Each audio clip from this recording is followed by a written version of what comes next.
little stay tuned moment there. Forgot to share the link to Twitter, so I was getting that typed up while that happened, so we're all set to go. Guys, what is going on? This is the Club of the Man 1993 for round 3, and definitely the last round for tonight as I review Friday night AEW Dynamite. Took place tonight, May 28th, 2021, at Daly's Place in Jacksonville, Florida. And for the first time, a full crowd for Dynamite. It was very nice to have a bigger crowd. I mean, throughout the pandemic, AEW I still feel has handled the pandemic the best. They, started off by having talent be in the crowd, but allowing them just to be fans, organic fans, and not just some, controlling, piped in noises. They felt like organic fans, and they made it work. And of course, having like 15% or 5%, however it was, in Daly's Place for a while, worked fine too. But now, of course, when you have a big, full crowd there, it felt good to see.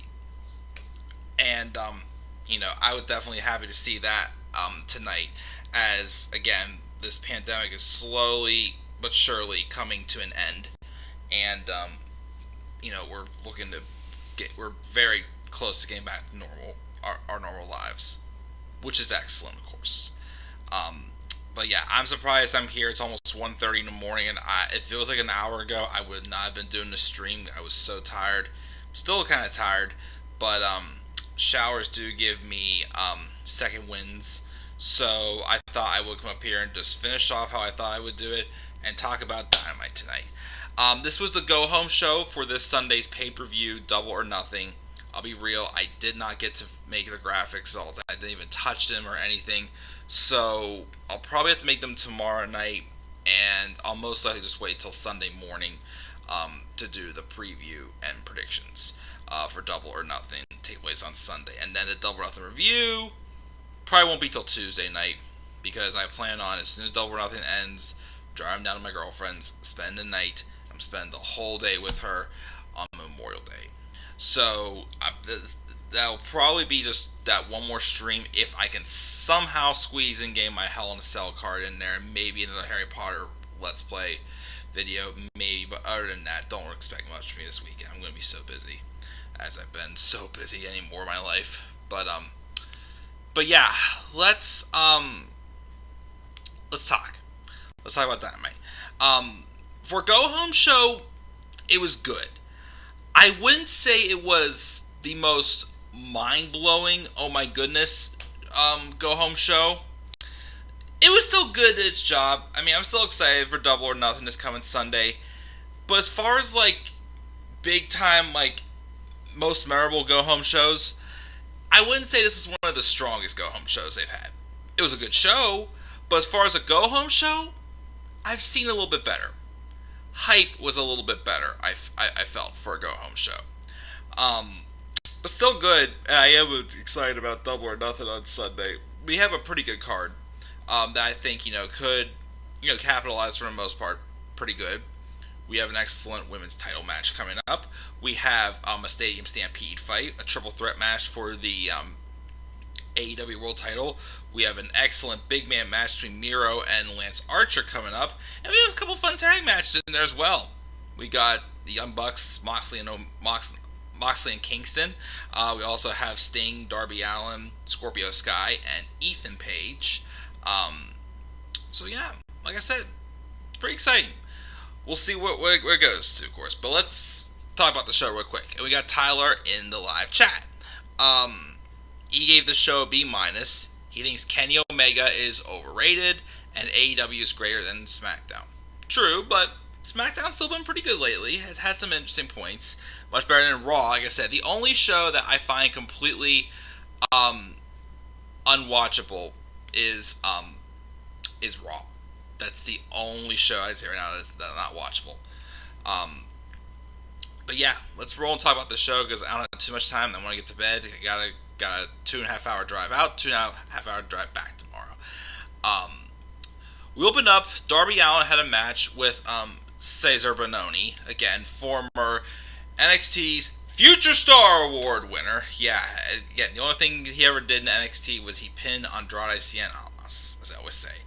And he won this job. Afterwards, though, Darby Allin asks for Ethan Page and Scorpio Sky to come out. Will be his and Sting's opponents on Sunday. They came out, but they refused to fight, adding that Double or Nothing will be the end of one legend. Page and Sky end up taking out both Allin and Sting, but the Dark Order came out to intervene, setting up a match for later on in the show between them, Evil Uno, and Stu Grayson. We'll get to that in a little bit. That was a solid match as well. So we have that. Let's open up.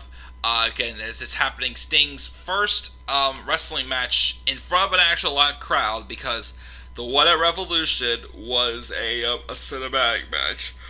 But this match will be Sting's first match in front of a crowd in 6 years, since he wrestled Seth Rollins for the WWE World Heavyweight Championship at Night of Champions 2015.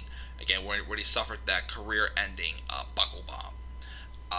After that, we had a weigh-in for this match between Cody Rhodes and Anthony Ogogo on Sunday. Paul White was the one who moderated the weigh-in. They weighed them both. Cody Rhodes came in at 218 pounds. And then QT Bar starts raving about the fact that Anthony Ogogo will win because he has the value of having one more pound heavier than Cody Rhodes. Ogogo weighs 219 pounds. Cody Rhodes is 218 pounds. We'll see. I'm all for giving this opportunity for Cody Rhodes to take on a name that I think definitely has caught a lot of mainstream attention with Anthony Ogogo. Definitely his knockout style definitely interests me as well. I still think this whole story, though, with, American Dream, America versus Britain, basically, is a little bit odd, a little random between the two of them. But I still think it'll be a good match. I'm interested to see if Ogogo wins by knockout, which, I'm sure he probably will if he does win, which I'm probably going to pick him to win. But it'll be interesting to see for sure what happens with that. But like I said, the booking, though, not my favorite. But like I said, I think, take away from the weird storyline, I think the match still will be pretty good on Sunday with Cody Rhodes and Anthony Ogogo.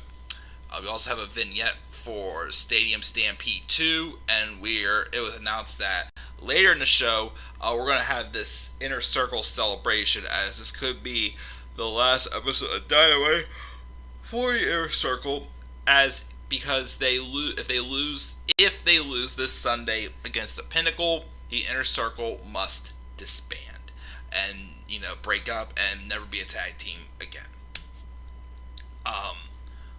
We have a backstage brawl between Christian Cage and Powerhouse Hobbs. Obviously, that was hyping up the 21-man Casino Battle Royale, and of course, the winner gets a future AEW World Title shot. Probably at maybe like a July special, like Fyter Fest or Fight for the Fallen, if they have either one of those this coming summer. Probably will. That's probably gonna be the 2-night event or 2-week event they have in the middle of July, like they did last year. So we'll see what goes with that. Unless since they're bringing back actual crowds, they're not going to really have as many of those, not pay-per-views, but special themed episodes of Dynamite, more it's network special basically. But we'll see.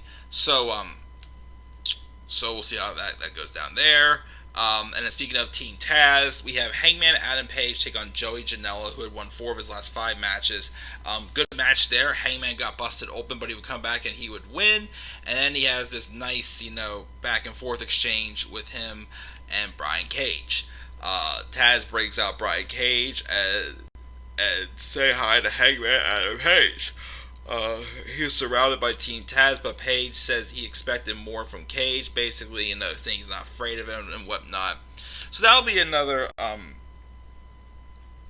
that'll be a, like it's gonna feel like a match probably on the same level as, Adam Page and Matt Hardy at Revolution. It's gonna be good, but I don't expect that to be like a show stealer match.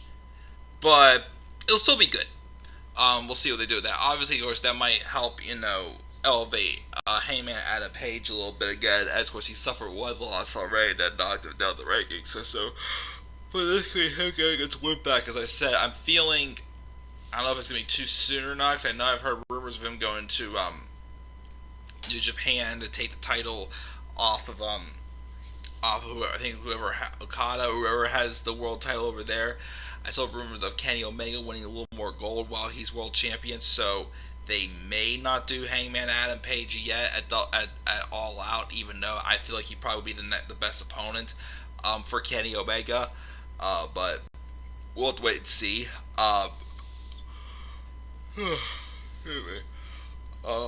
So we'll see how that goes there. Jon Moxley and Eddie Kingston have a nice promo hyping up their tag title match. I wish they would make that like a street fight or something, though, because that's what it should be. It should be like definitely a match with weapons, as both these teams would tear it up together with, like street fight style, but it's just, 2-on-2 for the tag titles. We'll see how it goes. We also have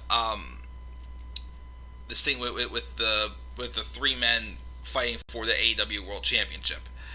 Tony Schiavone asked for Orange Cassidy to come out, but then Pac comes out instead and demands Schiavone to leave the ring. This Sunday, he claims that Orange Cassidy is irrelevant, as Pac says he will become the new AEW World Champion. He adds that Kenny Omega is pathetic for dodging him and asks for him to stand face to face with them. And then Don Callis appears on the screen, calling Pac a sociopath. At the same time, Omega tried to blindside Pac, but I think Pac caught on to that. But then the Good Brothers came out to take out Pac. But then Rey Fenix and Penta El Zero Miedo, who was part of course, Death Triangle, come out to aid Pac. And then out comes Orange Cassidy and gives Omega a torn up contract, symbolizing he's not playing his games, that he's cleared to wrestle. And then he takes out Omega with an orange punch, and then Pac and Cassidy square off, going back to their rivalry from last year, with Cassidy eventually hitting another orange punch on Pac. This is good. I guess I don't. I think this triple threat match is going to be like a very underrated hidden gem. I don't think it's going to be like a match of the year show steal. I feel like it feels still like a tad bit randomly thrown together. Like they took like a. I get it, like they were trying to continue the feud with Orange Cassidy and Pac, since they technically didn't get to finish it because Pac went away once the pandemic started last year. I don't know if it was that good in terms of making it, into a world title feud, but we'll see. They could change my mind. And of course, Pac and Omega had an excellent Iron Man match last year, so like they could probably still pull something off. And then I'm just see what Cassidy can do too. So it's still going to be good, but for a match that's meant to be like kind of like a not a fill-in match, but match that's like kind of a little bit obvious with the world title. There's no way, I don't think Kenny Omega's dropping a title to either Orange Cassidy or Pac. I'd be surprised if he did, but I don't expect it to happen. Jay Cargill was approached by Matt Hardy, but Mark Sterling approaches Cargill and explains she has signed with him, so Matt Hardy was too late. And then she defeated Kylan King by pinfall. Sweet. Miro then defeated Dante Martin by submission in a quick, TNT title match. And then Jake Roberts comes out and tells Miro that Lance Archer is waiting, and then him and Archer brawl in the ring until they are separated. So they're really hyping up that match again. That or the Stadium Stampede match may be my match of the night on Sunday. I expect Stadium Stampede to, be the main event and most likely be the best thing on the card. But I think a big show steal, I think, still could be this Miro and Lance Archer match. That's gonna be pretty good. I expect it to be pretty good. We'll see how that goes. We also have Hikaru Shida being given a new version of the AEW Women's World Title. Thank God, I hate that old one. She says the title is for the fans, but then Britt Baker comes out and says she'll become the face of the new era when she defeats Shida on Sunday. And just, basically, the typical, I'm going to beat you Sunday, blah, blah, blah, this and that. Which, again, Shida's had a good run, but again, it's time for Britt. Time for Britt Baker. If they don't do it this time, then they drop the ball on her. The last match on the card was Scorpio Sky and Ethan Page defeating Evil Uno and Stu Grayson in the Dark Order by pinfall. And good match. Darby Allin came out to the ring with an army of people and Sting masks with the real Sting clearing the ring of Ethan Page and Scorpio Sky. And then we ended the show with Eric Bischoff coming out to the ring for this celebration of the Inner Circle, who come out and are treated to a highlights package and their best moments. They each give each other passionate promos, but then after, of course, they say their piece and they hugged it out saying they love each other. MJ appears on the screen to inform them that they have Dean Malenko tied up in the stadium, which provokes the Inner Circle to run down to the stadium to save Malenko. He's a good longtime friend of Chris Jericho's, but unfortunately it was a trap as the rest of the Pinnacle attacked them on the way over as they made their way to save Malenko. And then eventually they basically, take everyone out at the same time, including FTR driving Santana and Ortiz with pile drivers through the tables. And, they left the Inner Circle out late. And that's how the show went off the air. So, like I said, good. Not the most explosive, must-see not main event, go-home show, but still good this part. I gave the show a B. B for AEW this week. Tyler says that Miro should be AEW World Champion. He will be someday. What if Taz never signed with AEW and did commentary with Michael Cole on SmackDown? That might have been interesting. By the way, also, I forgot to mention this in my SmackDown review. Why the heck does Pat McAfee have time stand up while he's on commentary? Like, does he have to go to the bathroom and he can't sit down because he can't hold it? Weird. But, that's going to do it, guys. I'm going to go to bed. I'm going to get up tomorrow, drive 2.5 hours to State College, and 2.5 hours back tomorrow night. So, like I said, don't expect anything until Sunday morning, when I'll probably do my preview and predictions for Double or Nothing 2021, which should be a pretty good show, as I expect it to be. But, yep, thank you guys for joining me live. I'm checking out. As always, guys, what are your thoughts on Friday night AEW Dynamite? It's going to take place next Friday night again also, so be tuned for 2 shows be reviewed for next Friday. Make sure to leave your thoughts down in the comments section below. Slap a like on the video and subscribe for more content on my channel. Follow me on Twitter at DemandAirBoy93. Until then, guys, I'm checking out. I'll see you all later. Have a good weekend. Have a good Memorial Day. I'll talk to you then. And if you don't join me live for my preview predictions for Double or Nothing, I hope you enjoyed Double or Nothing as well on Sunday. So until then, guys, I'm checking out of here. Peace out, everybody.